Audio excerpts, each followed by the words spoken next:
No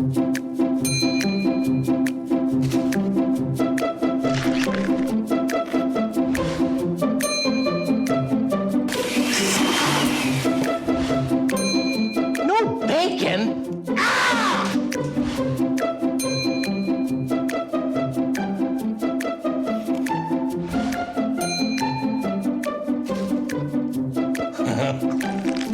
Wow!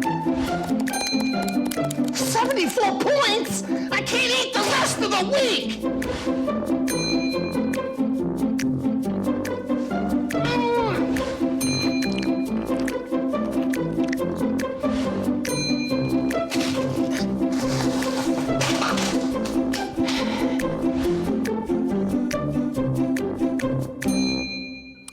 Hey, well, it's great to see everybody. Welcome to Real Life. Welcome Canyon Church, Discovery Church.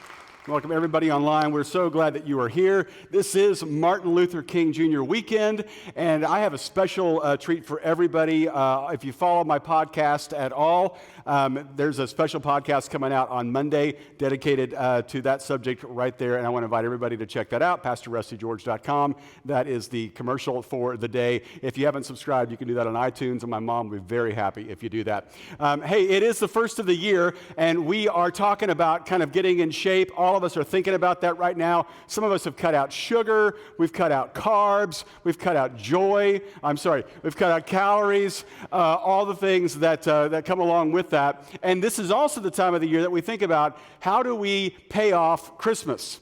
I mean, for a lot of us, you're getting envelopes in the mail right now that are letting you know what you spent in Christmas time. And you're trying to figure out, how do I pay off Christmas 2019, 2018, 2008, all the way back that you're still paying for. What are we going to do? And so we're talking about around here, what if we went on a debt diet? And the stat that I keep telling everybody that's so shocking to all of us, so I'll say it again in case you didn't hear it. LendingTree.com did all this study, and they found out the per person debt ratio of debt to person. I've messed that sentence up entirely, but the amount of debt people have in California, Santa Clarita comes in number 2, right behind Temecula. So we're number 2 in that, and we don't want to take over number 1. We want to drop on that, and we want to be debt-free. Is there any way to do that? And some of you are thinking, there's no way to do that. Think about our houses. Well, guess what? When they did the survey, when they did the study on all the debt that we have, they didn't even include the mortgages. They just dealt with car loans and student loans and credit cards and those kind of things. What if we were able to become debt-free there at least? Now, here's the thing I know about you and me that we have entirely alike, and that is that all of us hate this feeling of being in debt. Is there any way we can get out of that? And more than that, we hate the fear that we have that we don't have any money. Now, see if you can relate to this picture I saw recently, your face at the supermarket. When the cashier swipes your card, the machine takes too long to approve, okay? You're just a little nervous, is there something wrong? What's going on? Run it again, I think all of us might have had that experience before, and you're wondering and you're waiting. I remember a time, this was years ago when Lori and I were still living in Kentucky, and we got a gift card for the Olive Garden, okay? Fine Italian dining in Kentucky. And so we went out to the Olive Garden that night. We're very excited because it was a gift card, and I knew we didn't have any money in the bank at that point because payday was still a few days away. And so we went into Olive Garden, and we got this gift card, and we're being real careful not to order above the gift card, And then I realized, we don't have any cash for a tip. What are we going to do about that? And so we're talking about it. What are we going to do? And I remember outside of the Olive Garden is a little ATM. And so I literally went out of the Olive Garden, got in a car, drove over to the little ATM. And here's the problem. We had $10 in our account. I only needed 5, but it only gave out 20s. So it was declined every single time. Now I'm thinking, what are we going to do? We can't leave a tip. And so that night, we simply snuck out the back door. So anyway, we did use the gift card though. But you've had those moments perhaps where you think, what are we going to do? I don't want to live this way. I don't want to feel this way, because for most of us, broke is normal. We've just gotten used to it. But we don't want to be normal. We want to be a little weird. We want to live a little differently. Live differently now so we can live differently later. And in order to do that, it's going to take us doing maybe some very crazy things. Maybe some things that don't come natural. Now, I came across this great story recently. And because we're in the middle of football season right now, which, by the way, I don't know if you recognize or realize this, but my Kansas City Chiefs won last weekend. Just something to be, thanking you about. And I want to thank everybody who reached out to me and said, you were praying. Yeah, there it is right there. And I believe that this helped. And so let me just talk about this for just a second, okay? Because here's what I'm talking about. We have to do something out of the blue, just out of normal, in order to make things happen. Last week, I wore this sweater, okay? And I really like that sweater, and I wore it all services on Sunday. And the third service, the game had started, like while I was teaching. And I told everybody in the 11:30 service, I said, if the Chiefs score, I just need someone to yell amen. And then I will feel really good about myself, even though I'm out here teaching to you fine people and not watching the game. And what I noticed was throughout the entire rest of the service, during my message, no one said amen. So I started to get a little nervous. And sure enough, I walk off the stage, and somebody comes up to me and said, hey, I just want to let you know, because I'm a Raiders fan, your Chiefs are losing, 21-0. And I said, well, God bless you. And I went backstage, and I found out he was right. They were losing 21-0. Well, here's what happened. I changed out of that sweater because I was about to have lunch, and I didn't want to get anything on it. And when I took that sweatshirt off, they started winning. Sometimes you have to do things out of the blue in order to make things happen. So I'm never wearing that shirt again until after they win the Super Bowl, okay? So that's just, and I've already apologized to the Chiefs because it's my fault, apparently. But, sometimes you got to do something a little drastic, right? Now, I came across this great story regarding football. Back in 1988, there was this team. Would you please take that picture down? There was this team. Thank you. There was this team in Mississippi, a high school football team. And they were playing their crosstown rival, and the score was 18-16. This one particular team from Tishomingo High School in Mississippi, they were ahead 18-16. There was only 7 seconds left. They had the ball on like the 40-yard line. And normally, what they would do is just snap the ball, take a knee, game's over. But they were in a 3-way tie for the lead in their division, and they needed to win by 4 points to make it to the playoffs. A field goal was too far. The quarterback didn't have the kind of arm strength to throw the Hail Mary pass. And so the coach sent in a play which was very unconventional.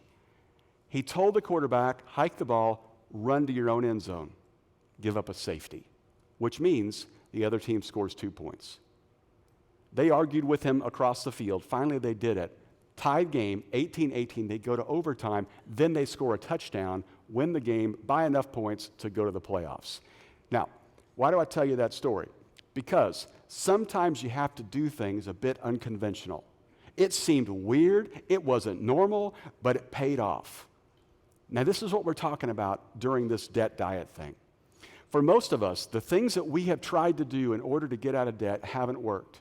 And all we do is feel more and more oppressed because of our situation. That is not the way that Jesus wants you to live. Because Jesus came to give us life, and life abundantly, and life to the full. Not just get us into heaven, but to bring heaven to us now. To literally put heaven into us rather than just get us into it. To literally change our lives now so we can live with that kind of freedom that we've never known before. And the kind of freedom he's talking about is not scared to death about money, is not constantly worried about debt. It doesn't necessarily mean you'll be ridiculously wealthy, but it does mean you do not have to have those kind of fears at night anymore when it comes to our finances. So here's what we're doing around here. We're getting a little weird. We offer a class around here, and historically it's been for whoever's been interested, called Financial Peace University. It's put together by this guy named Dave Ramsey, who pulled out all these biblical principles about how to manage your money and just teaches us to it through video curriculum and written curriculum, and it's awesome material. And over the past decade, over 600 people have gone through this class and shed nearly $1 million worth of debt just in the 9 weeks they took the class. That's just in the 9 weeks. And normally we just say, if you're interested, go ahead and take it. But now we're saying we want everybody in the church to take it. And so right now, on all 3 of our locations, at Discovery, at Real Life, and Canyon Church, all of us are going to start going through this next weekend. And if you're at Canyon Church, you're going to be meeting on Sunday afternoon. If you're at Real Life Church, you're going to be meeting either Sunday night, Monday night, Tuesday night, or Wednesday night. Don't let the day get in your way. Pick a day you can make and join this class. If you're not in a community group right now, you can come onto our campus. If you're in a community group, you can do it there. But sign up on the app right now. It is that simple, because we're going to go on a debt diet together as a family.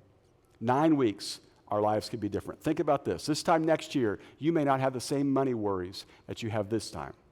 Think about this. By the time Easter rolls around, you're going to have a plan for how you get out of debt. Think about how much different your life would be. Think about the arguments that would go away. Think about what you would pass on to your kids rather than just hoping for the lottery.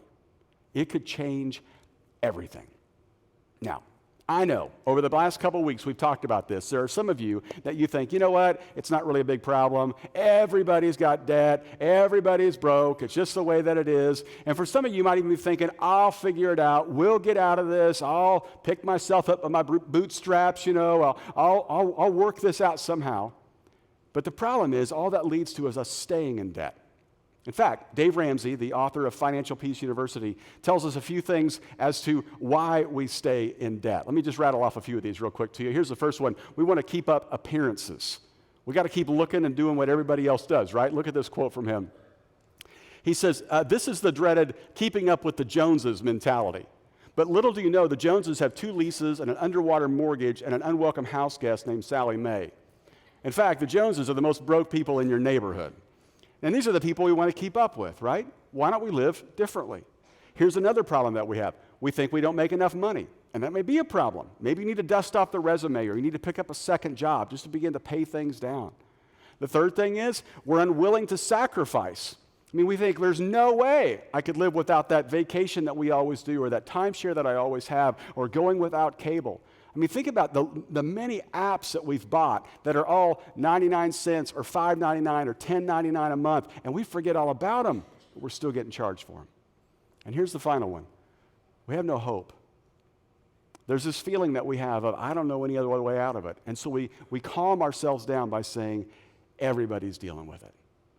But we want to do something different than that. We think you could have life and have it to the full. So why not be free from that pain we carry around? So here's what I want to talk about today. I want to talk about the one thing that may be standing in your way from becoming debt-free. The one thing that may be standing in your way from joining Financial Peace University, and that may be some other person. Here's what I mean by that. You've got kids that are not all that interested in you spending differently than you are now. And they keep coming to you with all the things that they need and all the things that they want, and if you don't do that, then they are not going to be socially accepted at their school, and they're going to have to drop out and never work again, and you just go down the rabbit trail with that. And your kids aren't interested in a new way of spending money. But here's more likely what it is. The problem you face is the person you're married to. Because maybe you're the person that says, we ought to try this, and they're the person that says, not interested at all. In fact, the reality is the biggest tension we have in our marriages is how we spend our money, isn't it? There are 2 kinds of people, those that spend and those that save, and they always marry each other. And it just creates some discord, right? I heard this story about this guy who was in a country club. He was cleaning up in the locker room. Phone started ringing, picked it up, and said hello. And the voice on the other end of the phone said, honey, I just want to let you know something. You're going to see a charge come through on our banking app because I just bought a $600 dress. It's killer, though. It looks awesome. But I just want to let you know. Don't freak out. He said, okay. And she thought, wow, that went better than I thought it would. So she thought she'd kind of push her luck a little bit and said, well, it's interesting. I drove by the Lexus dealership. And you know how we've been talking about getting a different car? They actually have that new SUV, and it's just perfect for our entire family and their kids and friends and dogs and everything. And it's only about $75,000, and they've got it on a special. And I think it would be great for us. And he said, hey, do you like it? Sounds great. She thought, wow, this is really going well. And so she said, well, one more thing. I ended up driving by that house on the corner that we've always mentioned that we love. It's for sale. I called about it, and it's at a reduced rate of $800,000. And I think if we sell our house and cut back on a couple things, I think we might be able to stretch to make it. And he said, make an appointment. Let's do it. She said, wow, that's incredible. I love you so much. I'll see you when I get home. He said, all right, goodbye. He hung up the phone and said, does anybody know whose phone this is? I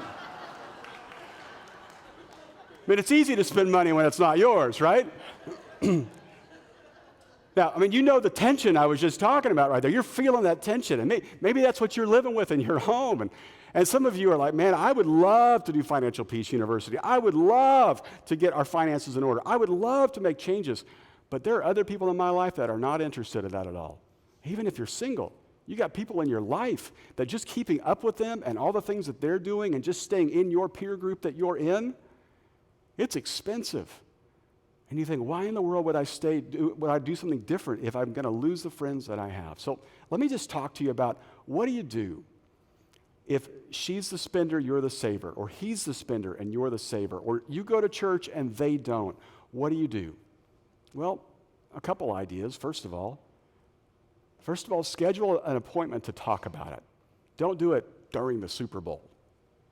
Don't do it as they're drifting off to sleep. Pick a time and talk about it. Come at it non-judgmental. Take ownership for what is your fault in this as well. And maybe see if you can agree on a few of these things. Here's the first one. Decide as a family that hope is not a strategy. Here's what I mean by that. Most of us, when it comes to our finances and our financial future, we just hope things will get better, right? But you know what happens when you have this idea that you can keep doing the same thing, getting the same result, but expecting a different result. It'd be like if you went out to get in your car and you sat down in it and you took your house key and tried to jam it into the car to start the car and it didn't work. And you said, oh, what am I doing? I got to use the car key. And the next morning you came out and you did the same thing. And the next morning you did the same thing. And then you jammed it in there so far you had to have that whole thing replaced. And you kept doing it. It doesn't matter how much hope you have. It's not going to be any different. And the reality is for a lot of us, we keep hoping things will get better, but we do not have a strategy to make them better. This is what King Solomon says. We read this last week. The plans of the diligent, not the hope of the diligent, but the plans of the diligent lead to profit, as surely as haste leads to poverty. All right, so that's one you could decide on. Here's a second thing, and this is a little bit tougher, but decide as a family to surrender ownership. Let me just talk to you about what this means for just a second. This is what King David said. The earth is the Lord's and everything in it, the world and all who live in it. Now, I know we have some pushback on that because we think, I'm a self-made person. I make my own money. I got my own education. Yeah, but who gave you that opportunity? Who gave you that brain? Who allowed you to live where you live? I mean, what do you call stuff that wasn't yours and now is and one day won't be? You don't call it yours. You call it borrowed. Everything comes from the Lord. Everything, just like a monopoly, goes back in the box. It's not ours. And if you as a family, even if you have differing approaches to how you manage your finances, if you start with at least admitting, this isn't ours, it could go a long ways. This guy that wrote this verse, he did a huge fundraiser amongst his people, the Israelites, in order to build a temple for God. And he raised all this money. And instead of saying, see, God, look what we've done, take a look at what he writes. Who am I and who are my people that we should be able to give as generously as this? Everything comes from you, and you have given, and we have given you only what comes from your hand. In other words, we're just giving back to you what was yours already. Everything is the Lord's. I heard about this woman in an airport, and she was going to hop on this long flight, and she thought, I just need a little snack. And so she went into one of those little gift shops, and she got herself a bottled water, and she thought, I'm just going to treat myself and get those little bags of Oreos, those little tiny Oreos, I mean, they're not even enough to make it up to one cookie, but, there's several of them in there. She got that little bag, and she went over there, and she sat down to wait for her flight. She reached down, and she grabbed one of the tiny Oreos out of the bag, and she took a bite. And the guy next to her kind of looked at her, and then he reached into the bag and took an Oreo. And she looked at him like, are you kidding me? How? I cannot believe. And so she kind of gave him a look and reached in and grabbed 3 or 4 Oreos and ate them. And then, a little bit later, he reached down and took a couple and ate them. And then finally, she reached down and she grabbed, what she thought was the rest. And then he picked up the bag and looked in there and found one more and ate it, threw the bag away. She thought, what in the world? She got onto the plane, opened up her purse, and there was her bag of Oreos. She was eating somebody else's Oreos the whole time. And she's mad at him the whole time, right? I mean, that's kind of like what we do. We eat out of our Father's hand, and then we just act like it's ours to begin with. If you and your home can decide it's not ours to begin with, you are so much closer to getting onto the same page financially, because at least then you can begin to figure out, how do we manage God's money? Remember last summer when I gave you all a dollar bill, and I told you I want you to keep this for a week and bring it back, and by the way, it's not the church's money, it's my money? Man, that freaked some of you out. Some of you just left it. You didn't want to talk about it, touch it, anything. Some of you came back in during the week and gave it back. It was too much pressure to hang on to. Some of you brought it back and you gave extra because you were just too worried about the whole thing. I still meet people in the mall or in restaurants that walk up to me and go, I still got your $1. Here we go. And they hand me over the $1, you know? And I didn't tell them that it's interest, but that's another thing. But it was just a little lesson in this understanding. Every $1 we carry is not our own. It's all from God. If you can figure that out, that's great. Here's a third thing to think about. If you could agree on this would be great. Decide as a family to blame someone else. Here's what I mean by this. You know what happens when you begin to argue about money in your home. You begin to blame each other. And then the fences go up, and no one wants to lose. Everybody wants to win. Here's the great thing about being a part of a class like Financial Peace University, is you get to blame Dave Ramsey. Well, he said it. I don't want to do it either, but he said it. And suddenly now you're on the same team rather than opposing each other. And now you walk into it, I'm not excited about this either, but let's give it a try. And you're together rather than apart. Here's the great thing about these classes. You show up here, last a couple hours, you're going to see a video teaching. You're going to sit around in a circle with some other people, get to know some people. You don't have to share your dirty laundry. You just get to listen to these principles and figure out how to apply them. All right. Now, I know that might sound easy. And for some of you, it's just not. Because for some of you, you think, the person I live with isn't going to yield to any of those. So let me give you one last one. And that is this for you. Decide to go first. Now, in the first half of our Bible, which is the Jewish scriptures, the Old Testament, God's ancient covenant with Israel, we have some unbelievable stories of what God did in people's lives. And we have some great documents of history of what happened in the life of God's people. We read about this one time, and this was around 600 BC when Babylon came in and just wiped out Israel.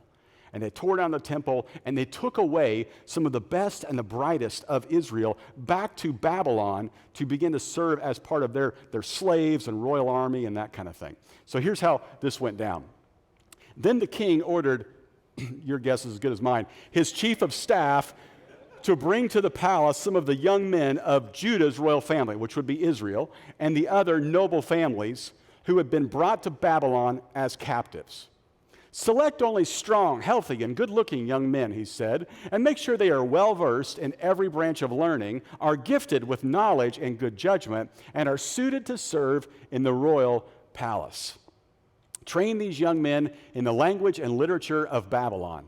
And the king assigned them a daily ration of food and wine from his own kitchens, and they were to be trained for 3 years, and then they would enter the royal service. So he selects the best and the brightest of these young men. He brings them in, and then he says, I want you to learn our ways. Now, you think your job is bad. You think you live in a place or a school or a workplace where everybody's just godless and doesn't care about the things that you value. Let me tell you what these guys walked into. Now they're being told that they are part of a new just way of living that worships all kinds of offensive things for Jewish young men. They were known for their demonic influences. The state-sponsored religion was satanic. The core curriculum was astrology and the occult. In fact, they even changed these guys' names. Daniel's name used to mean God is my judge. Now his name is changed to Belteshazzar, which basically means Satan's prince. This is what they're now thrust into. But take a look at Daniel's resolve. Daniel was determined not to defile himself by eating the food and wine given to them by the king. He asked the chief of staff for permission not to eat these unacceptable foods. Now, why would he do this? Well, part of it's religious practices. These foods have been sacrificed to idols, but some of these are for health reasons, especially back then. And this is where we kind of get what's referred to as the Daniel plan when it comes to a diet. Okay, look what happens. Now, God had given the chief of staff both respect and affection for Daniel, and he responded, listen, I'm afraid of my lord the king, who has ordered that you eat this food and wine. And if you become pale and thin compared to the other youths your age, I'm afraid the king will have me beheaded. And so this is what Daniel says to him.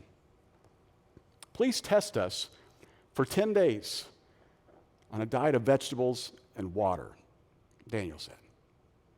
Just test me on this one diet of just vegetables and water. At the end of the 10 days, see how we look compared to the other young men who are eating the king's food. Then make your decision in light of what you see.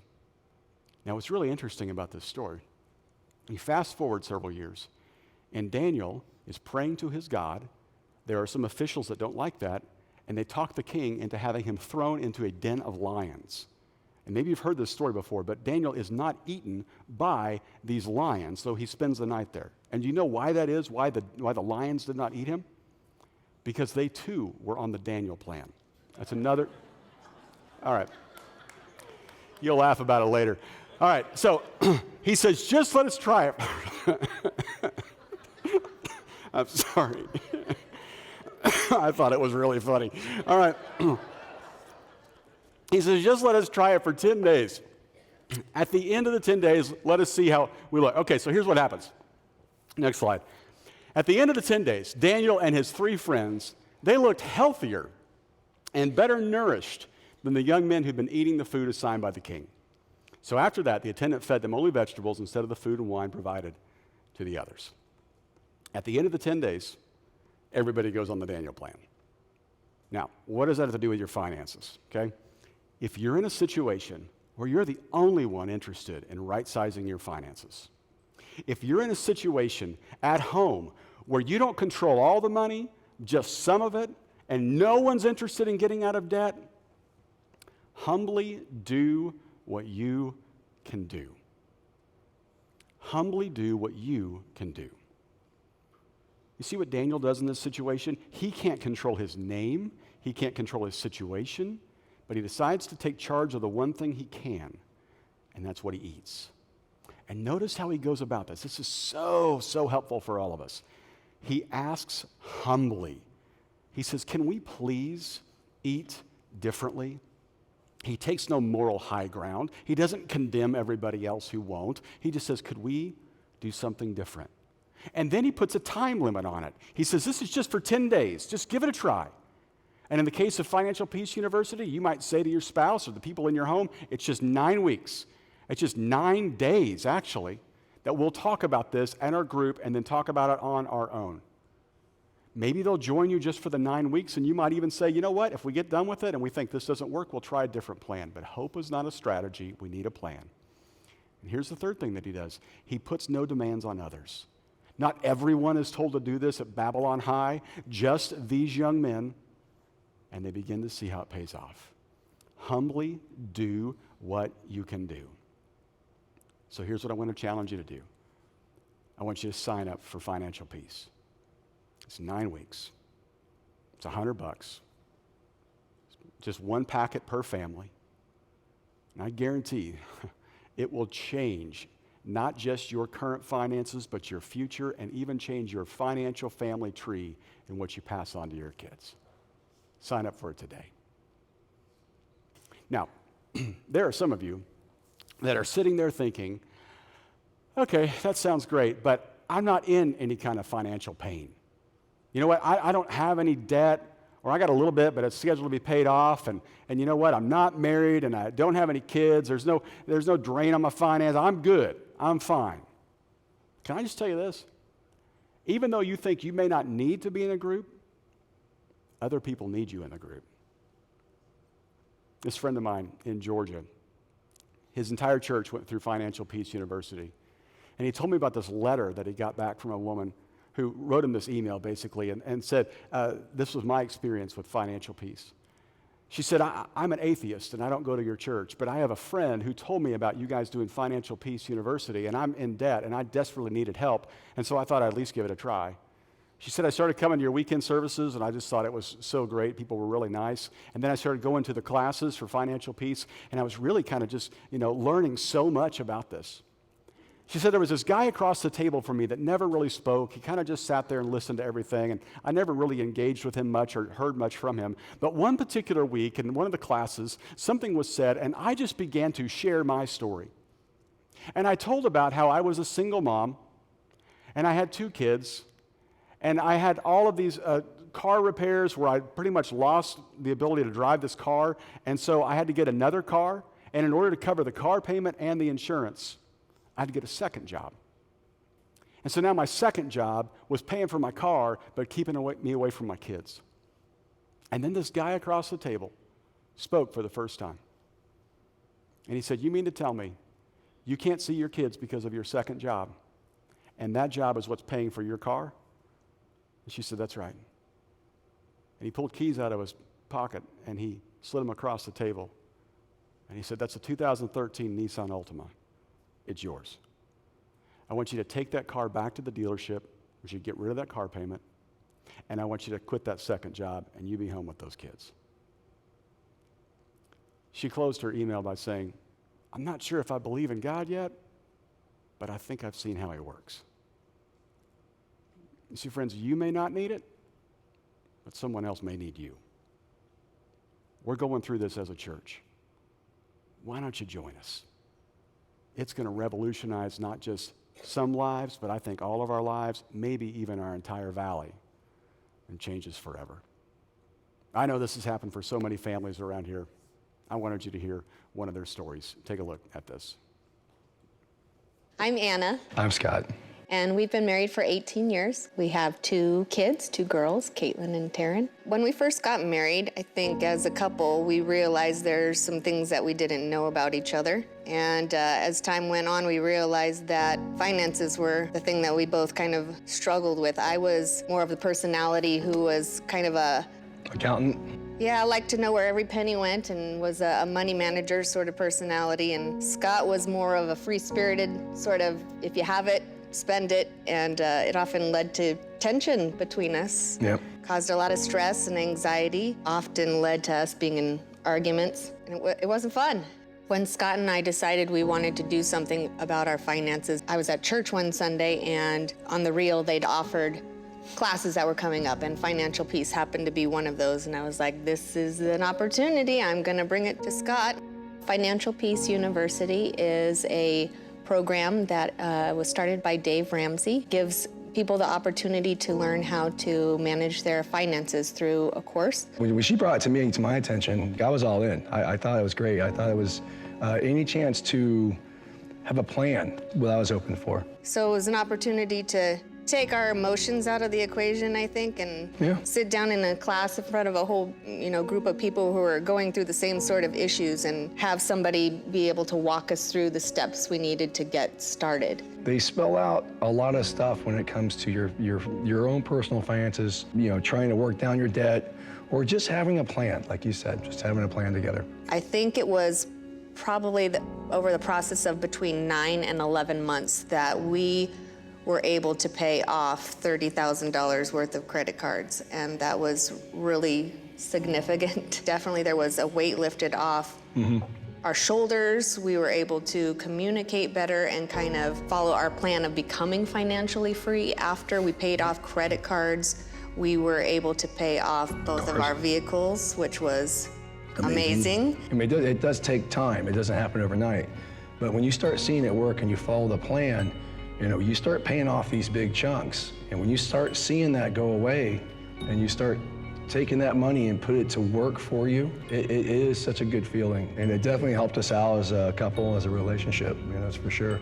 Having both in the same plan, getting out of debt and getting our debt paid. I think there's less stress on both of our shoulders for the most part. I'm not gonna say that life doesn't happen because things still do come up financially. But because we went through the course, we have a better understanding of how to tackle things as they come up and deal with our finances in a more positive way instead of letting it stress us out. We can have a conversation about it now because we're both on the same page from having taken the course. Yep. The financial peace, it's in the name, financial peace. When we learn how to manage our finances better and do it in the way that God intended for us to do it, it helps lift all of the stresses and anxiety of trying to do things by yourself. When you do it His way, I think that's just what God wants. He wants us all to be able to have the freedom of our finances, and to have that freedom as a church is just the most amazing thing to me.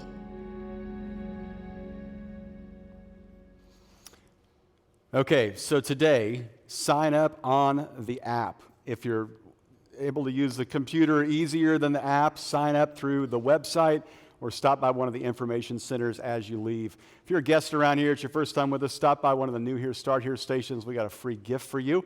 Next week, we're going to wrap up teaching about debt diet on the weekend, and our groups are going to kick off later that afternoon, and we're so excited as we launch into financial peace. Thousands of people have already registered. Make sure that you're one of them as well. Why don't we stand up, and I'll pray us out.